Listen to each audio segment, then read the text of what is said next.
Hello tous amis, comment nous y? Je dis nous tout en forme. Je dis à moi porter 20 expressions anglais pour 20 expressions ou besoin connaître si vous voulez faire progrès dans l'anglais. Merci à tous les amis qui abonnent. Merci à tous les amis qui pèsent des tickets avec Felvin Rouge. Et merci à tous les amis qui mettent des vidéos à nos favorites pour vous retourner là-dedans. Le yo besoin. Et nous avons des nouvelles que c'est possible que nous pas jouer tic-tac encore aux États-Unis. L'après, bon Dieu, ça pas arriver.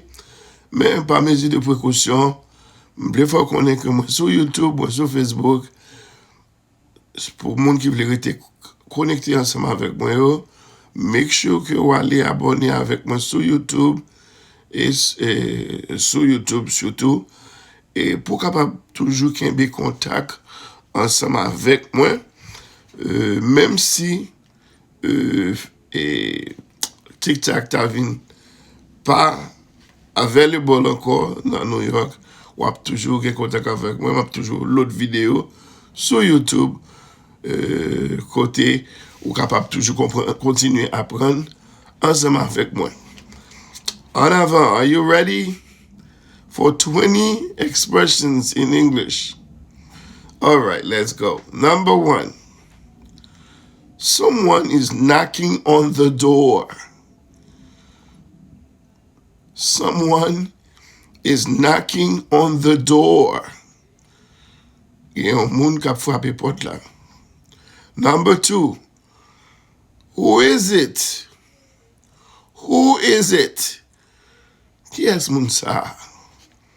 Number 3. It's the mailman. It's the mailman. Oh, c'est monsieur qu'on délivre lettre là, oui. Number 4. Did you receive any news from Haiti? Did you receive any news from Haiti? Est-ce que vous recevez une nouvelle de Haïti? Number 5. I heard that the Prime Minister resigned last Monday. I heard that the Prime Minister resigned last Monday. Entendez que Premier ministre là, il bail démission lundi passé. Number 6. Do you know who will replace him? Do you know who will replace him? Est-ce qu'on connaît qui est-ce qui a remplacé? Number 7. Who knows? Nobody knows. Who knows? Qui est-ce qui connaît? Nobody knows. Personne ne connaît. Number 8. Did you get the job from Amazon? Did you get the job from Amazon? Est-ce que tu as un job là dans Amazon? Number 9. I did an interview with them. I did an interview with them. Moi, j'ai fait une interview avec eux. Number 10. They said they would contact me. Number 10. They said they would contact me. You did dit à contacter him. Number 11. But I haven't heard from them. But I haven't heard from them yet. Mais m'attendez brio. Number 12. Just be patient, okay? Just be patient, okay? Sois patient, okay? Number 13. They will call you as soon as they have a position open. I am sure that they will call you as soon as they have a position open. Moi, sûr que après l'eau, leur gagnent position qui est available. Leur gagnent position qui est ouverte. Number 14. In the meantime, keep learning English. In the meantime, keep learning English. Pendant ce temps, continuez à apprendre anglais toujours. Number 15. I understand a little bit, but I cannot speak. I understand a little bit, but I cannot speak.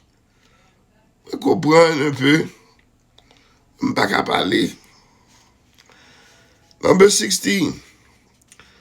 You need to practice the language. You need to practice the language. Ou besoin pratiquer langue nan. Number 17.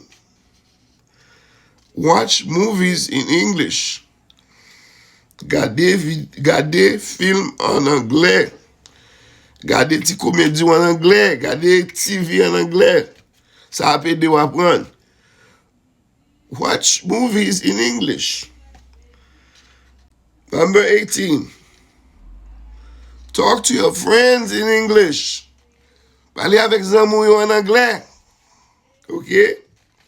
Parlez avec zanmou yo en anglais.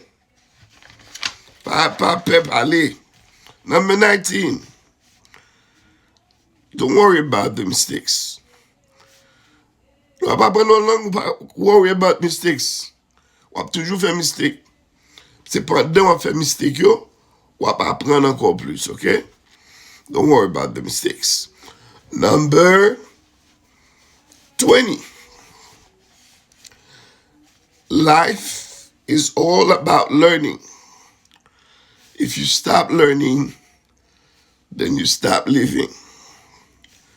Life is all about learning.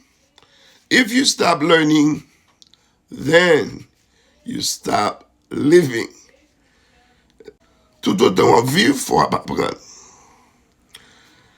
Et là où suspend apprendre, ça veut dire où suspend vivre. Que bon Dieu capable bénir nous. C'était 20 expressions ça comme de voter pour nous.